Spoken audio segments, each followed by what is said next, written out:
Nafarroako iparraldeko bailara menditsuak, Oian Ezeak, Errekak, erdialdeko Eliza Romanikoak, Doneiako ebidea, hegoaldeko Baratzak edo eta Basamortua, Nafarroako paisai kulturalak anitzak eta aberatsak dira.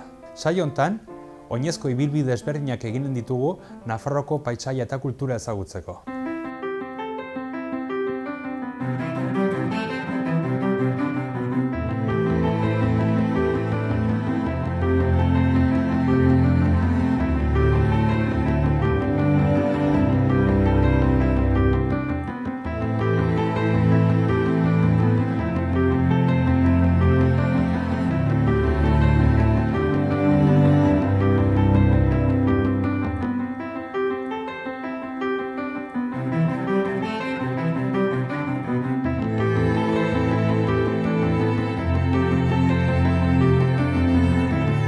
Gaur, Aezkoan gaude, eta ezagutuko ditugu bai Aezkoako bailara eta baita ere Iratiko oihana. Oraintxe bertan, Aristokiko behatokian gaude, hortxe daukagu Aribe, eta baita ere hemendik ikusi ditzakegu bai Iratiko ibaia, eta bai hemen inguruan daukagun Aristi, Eder eta Arraldo jau.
Oraintxe bertan, Inklusaldeako zubian gaude, hementxe daukagu Iratiko ibaia, eta historikoki Irati ibaiak bertako basogintza laguntzen zuen, baita ere gero 20. mendean, Gipuzkoako industria olako kriston bultzada izan zuenean, argiaren beharra zaukaten, eta baita ibai hau, nahiz eta Gipuzkoatik urrun egon, erabili zuten argindarra sortzeko eta argindarra hau Gipuzkoa eramateko. Gipuzkoara baino lehen, baita Oroz Betelu inguruan badago zentral handi bat, eta baita erabiltzen zuten bertako zerrategiak eta funtzionatzeko. Gainera, basogintza bultzatu zuen, zertaz, ibaigola hor daukagun Iratiko oihana, baita adibidez bertako aristiak, bagoak, pinuak, zuhaitz hauek moztu ondoren almadiak sortzen zituzten eta almadiak hemendik jaisten ziren.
Iratiko ibaiak, bertako basogintza eta baita ere bertako industria edo gutienez industria mugitzen zituen zentralak bultzatu zituen, baina ez hori bakarrik, baita bultzatu zuen bertako turismoa. 19. mendean, baita 20. mende hasieran ere, modan ziren bainuetxeak eta hementxe daukagu Iratiko bainuetxea.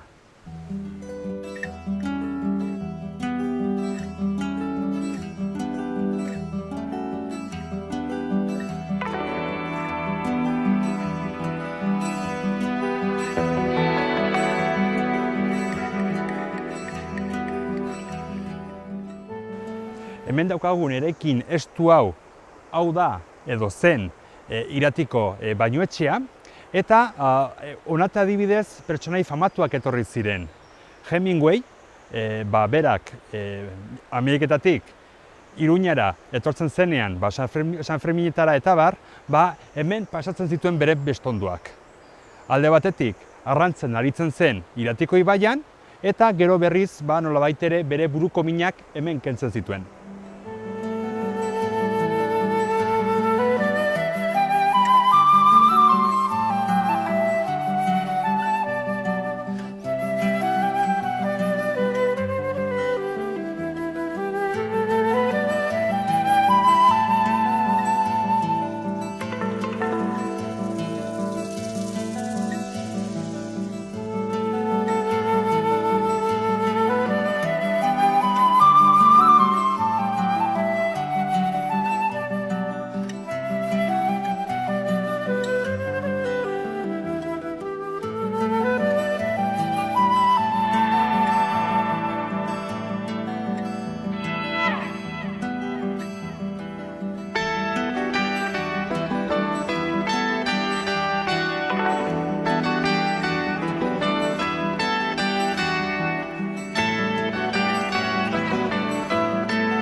Oraintxe, Aribeko zubian gaude, Erdi Aroko zubi ederrontan, eta Neregi bereko aldean, hor dugu Aribeko herria, eta noski hemen Irati ibaia. Kontutan izan behar dugu, garai batean hemendik jaisten ziren almadiak. Hau da, Iratiko basoetatik eta mozten zituzten zuhaitzak, bai baguak, bai pinuak eta baita aritzak ere, gero zuhaitz hauekin olako balsa erraldoiak egiten zituzten eta hemendik jaisten zituzten balsa handi hauek.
Orbaizetako herrian gaude, eta hemen ikus dezakegu orrio bat berez hemen garaiak izena dute, eta hauek batez ere ziren mota guztiko jakiak gordetzeko.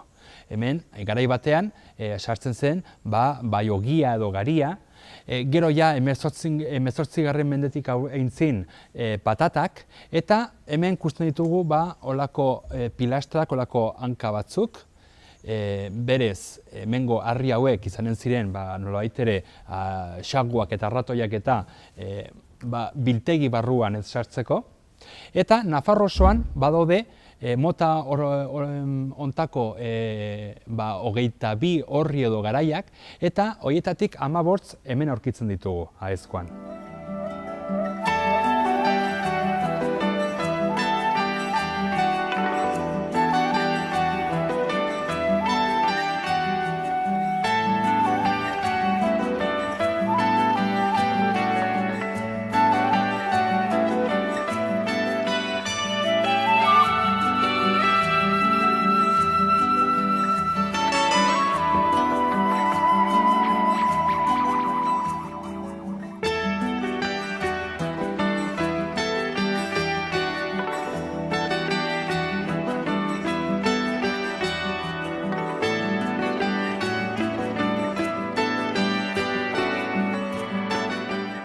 Oraintxe bertan, Orbaitzezako arma holan gaude. Eta hemen dugu Josetxo Ubau, Iratiko mendizaina, baina gero baita ere lan egiten duzu Iratiko etxolan edo turismo bulegoan. Bai, hala da, bai. Mendizaina dugu izena, baina batez ere ematen dugu informazioa etortzen den turista hori. Eta hementxe justu hemen daukagu orduan arma hola, ezta? Hau, 18. mendeko lantegi erraldoia. Bai, izango du hektarea bat inguru eta badago solairu egina. 3 solairuetan, ezberdinetan, beitikoa, garrantzitsuena izango dena, erdikoa eta goikoa izango zirela etxe bizitzak eta. Eta hemen, naski, zakit gaur egun zenbat biztanle bizi diren, orain auzo honetan? Hemen auzo honetan biziko dira ez da mar. Ez da mar ere. Ez da mar. Baina 18. mendean 500 bat lagun bizi ziren. Bai, bere epokarik garrantzitsuenean 500 bat langile bizi ziren bere familiekin eta bai. Eta hau, lantegi hau sortu zen nolabait ere, herria berak oianarekin, Iratiko oianarekin daukan harremanaren ondorio, ezta? Bai, hemen badauka historia kiribildu bat. Honera etorri ziren Eugiko armaola akitzean, hango baso guzti akitzean, etorri ziren honera eta ikusi zuten leku parejea oso ederra zela. Eta orduan etorri ziren Espainiako erreinutik orduan, eta egin zuten nola da? Horako proiektu bat? Bai, proiektu bat, eta Aezkoako jendeari proiektu horretan eman zieten pliego batzuk, eta firmatzeko garaian egin zuten Aezkoan den bazkaririk famatuena. Famatuena, ze alkohola bat zegoen, hemengoak mozkortu zituzten, aldatu zituzten pliego batzuk, zera horietan, eta horren ondorioz, basoa, Iratiko Aezkoako parteko basoa, egon zen 200 urtez Espainiako estatuaren eskuetan. Eta berez Aezkoako nazena egon zen 200 urtez Espainiako estatuaren menpe eskuetan. Orduan gutxi gora bera, gaur egun adibidez, enpresa handiak egiten duten jokaldi hori, ezta? Holako herri batzuetan eta horrela, gauz bat eskaini, gero gauzak erabat aldatu. Hori da, letra txiki guztiak irakurri behar dira biziki ongi, eta hemen hori pasatu zen. Eta bai, Hau izan da, bultzakada eman nahi zaio honi, baina bere garaian izan zen nahiko desastrea, gerrateak ekarri zituenak, erakarri zituenak, herriak erre ziren, suntxitu zen, berreiraiki zen, ez dakit historia nahiko luzea eta... Bai, eta noski, karo, hau bai. parejea ezin hobea, olako lantegi bat sortzeko, azken finean daukate iratiko jana, kintoko jana baino askoz handiago, bezaldetik baita ere daukate erreka, eta gero baita naski burdin meategiak ere, ezta? Bai, hemen ingurua ikusi zuten eta ikusi zuten hiru gauza horiek, beharrezkoak direnak olako ola bat eraikitzeko gertu zituztena. Erreka justo erditik pasatzen da, ikusiko dituzute arku pila bat dituela, bi aldetara hori, ikatza, burnia, badute labeak eta ibaia mekanismo guztiak mugiarazteko, burnia hemendik gertu ekartzen zuten mandoz eta bar, nahiko gertu, eta batez ere egurra. Hemen iratiko basoa, iratiko jana dela ia 18.000 hektarea dituen basoa da. Eta egurra ez zuten xautuko, baina hortxe ibiliko ziren. Bai ez, orduan hemengo zuhaitz gehienak edo bai zati handi bat erabili zuten ikatza egiteko, ikatz horrekin ere burdina ere lantzeko. Eta ze arma motak eta egiten zituzten hemen? Hemen bere garaian batez ere egin zirenak zen bolak, kainoizko bolak. Bolak, hortxe gaztategi, hemengo gaztategian baituzte batzuk gordetuta, ikusiko ditugu nahi baduzue gero. Eta batez ere bolak, gero kainoi batzuk ere egin omen ziren, eta gero azkeneko berrikuntza eta gero batez ere egiten ziren burnizko lingoteak. Eta hemendik eramaten ziren Asturiasera, eta han erabiliko zituzten edo zertarako, armak egiteko edo zertarako. Eta orduan hoxe ez, erran bezala, paraje ederra, olako lantegi bat sortzeko, baina arazo bat baitzaukan, muga, hementxe bertan dago, hau da, hemen daukagu bai Nafarroa, Siberua, hau da, Frantziako estatua, eta orduan bi estatuen arteko liskarretan eta gerretan eta horrela, noski sobera gertu, ezta? Sobera gertu, bai, errandi duen lehen bezala, gerrate haunitze erakarri zituen, egon zen Frantzien esku, ere, demoralditxo batez, berrikuntza nahiko garrantzitsuak egin zituzten, garai horretan, eta gero berriz ere Espainiar estatuko esku geratu zen. Batez ere, lau edo berrikuntza egin ziren. Horrentxe bertan, orain, ikusten duguna, batez ere, ikusten ditugu aztarnak. Hau da, gaur egun erabat suntsituta dago, dauden pareta batzuk eta ikusten dira.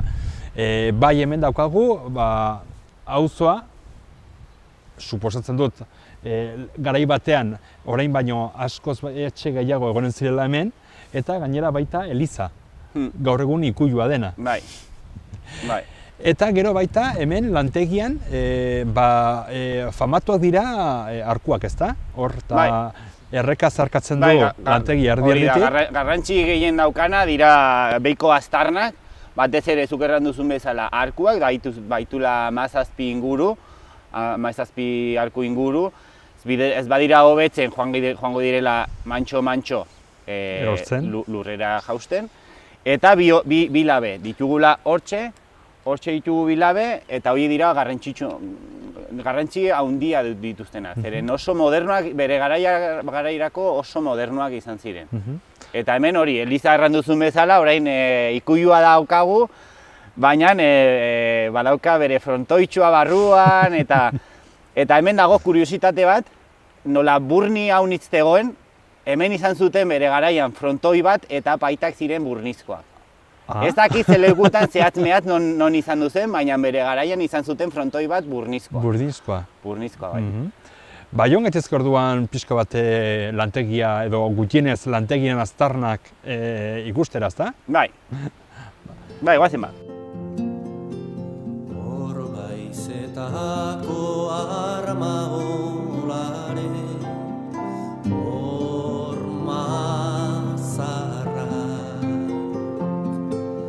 suzko ekaitz dardartxu guziak, jaurutik iaz jasanik,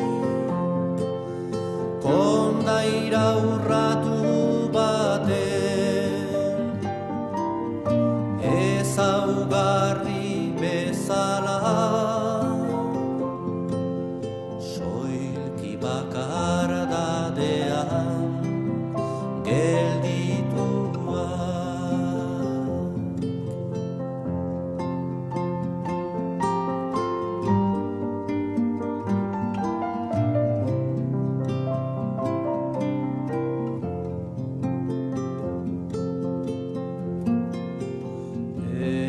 Baitahatiko izko bidea, erreka ieskorra doa. Argi ez maite mintalen minez, etengabeko joanean. Ezetasun orlegiz, itzala jauntziaz, tauraren murmurio zoroak antxendu aurkitzen oihartzunaren leilura.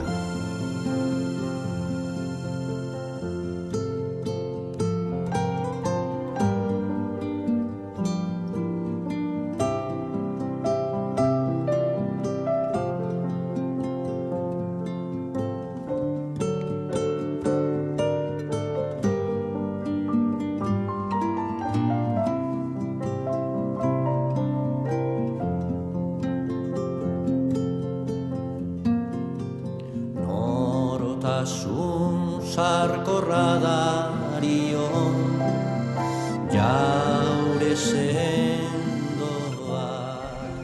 Egiarran lekua ederra da, arras interesgarria gainera, baina tamalez itxita dago. Bai, hori da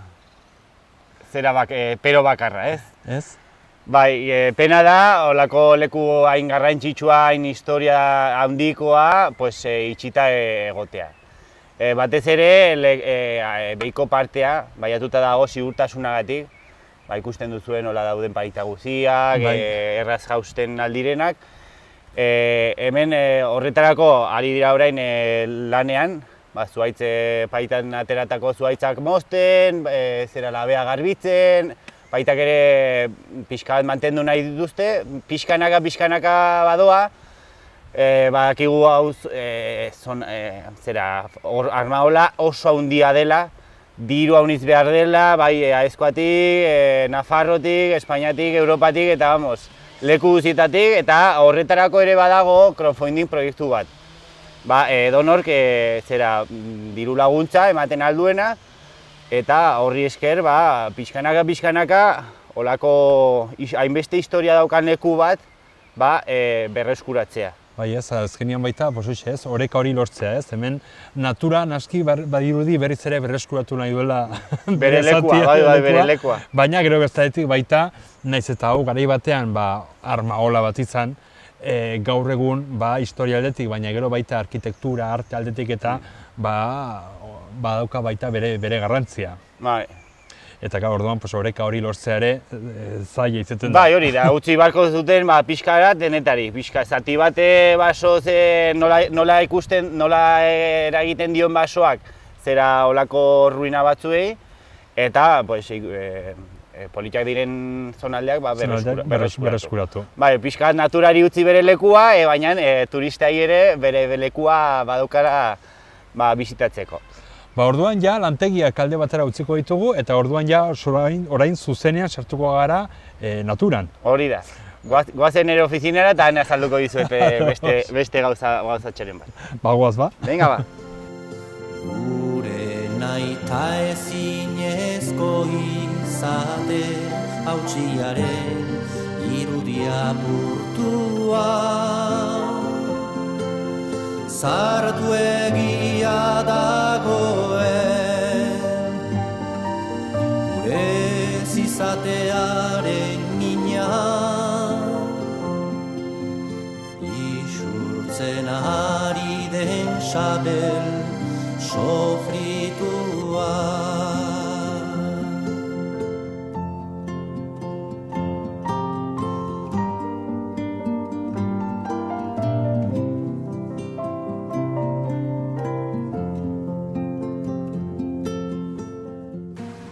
Ba, orduan oraintxe bertan ja Iratiko Oianan gaude. Bai, nire bulegoa hortxe hementxe inguruan dago.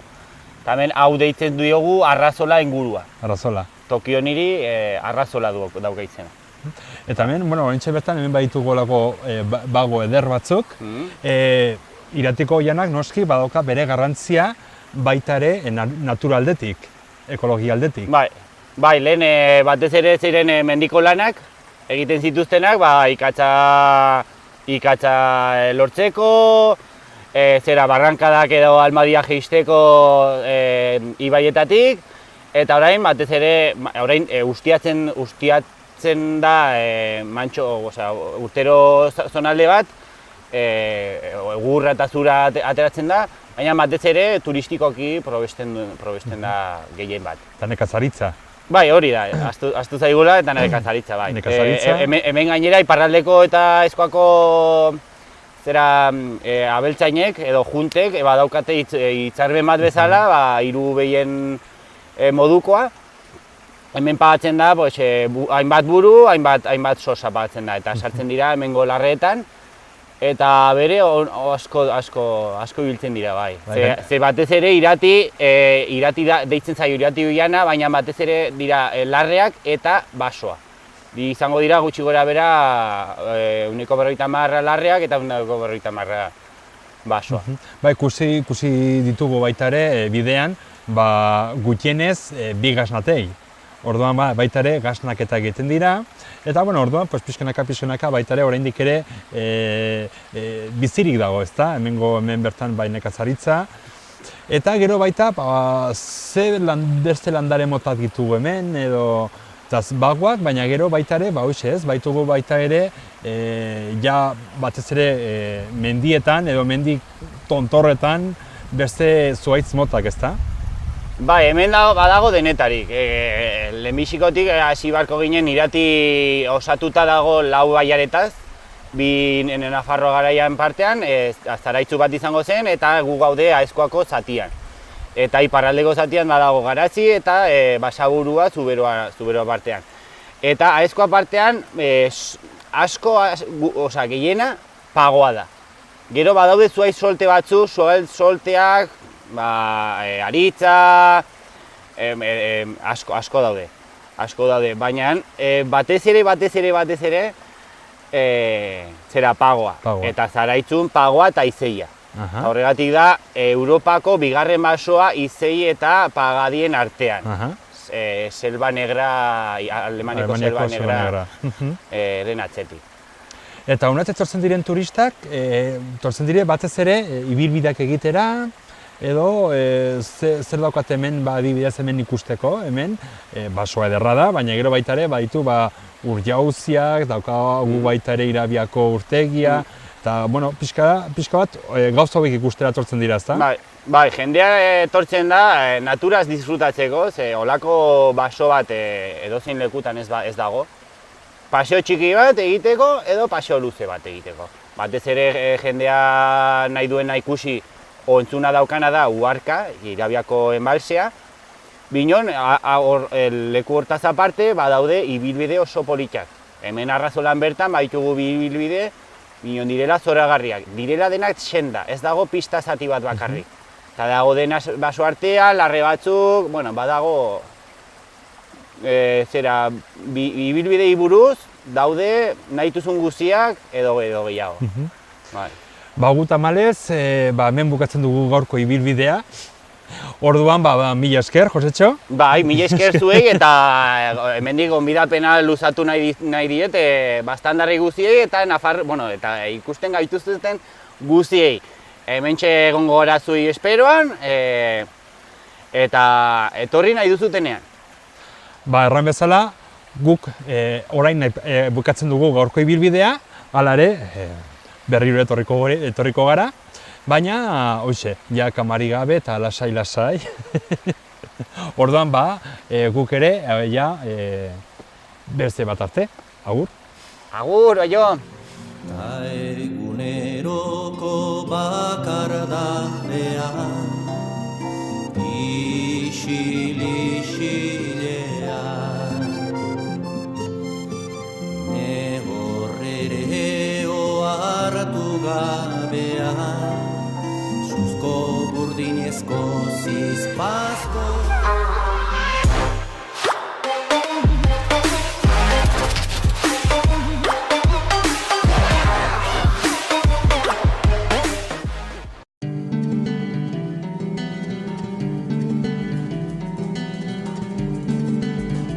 Saio hau Nafarroako Gobernuak diruz lagundu du.